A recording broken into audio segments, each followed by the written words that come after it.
Okay, so here we have our deadlift exercise, and we primarily use this as an integration exercise. And as you know, we encourage full body tension with all of our movements.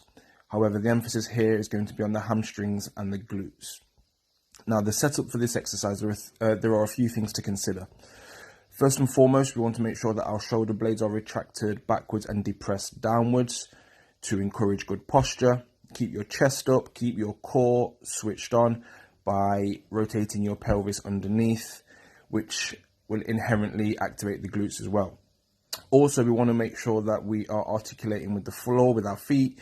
So throughout the movement, you want your feet to be pushing into the floor to allow the floor to create tension up the posterior chain into the hamstrings and the glutes, which is our target area.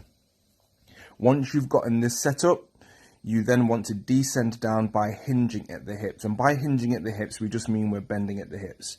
For this to be a deadlift, there needs to be more bend at the hips than there is at the knee. You can have a slight bend in the knee to aid how low your end range is, but primarily you want more of the bend or more of the flexion to be at the hip than the knee.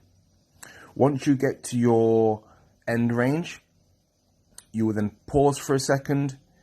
You will dig your feet into the floor to create more tension and use your feet as a pivot, and then you will thrust through with your pelvis back to start position.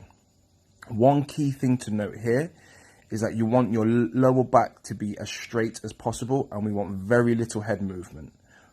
Okay, we want to be as rigid as possible, just so we are doing what we can to target and isolate the target areas. And one last thing to consider is that your end range will differ to what you see here. Now, the end range here for us is to mid shin. Your end range might only be to just below the knee, or somebody else's end range might be lower than what we've got.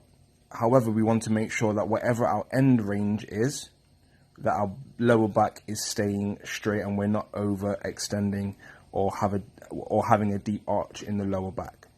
You will then complete the prescribed amount of reps before moving on.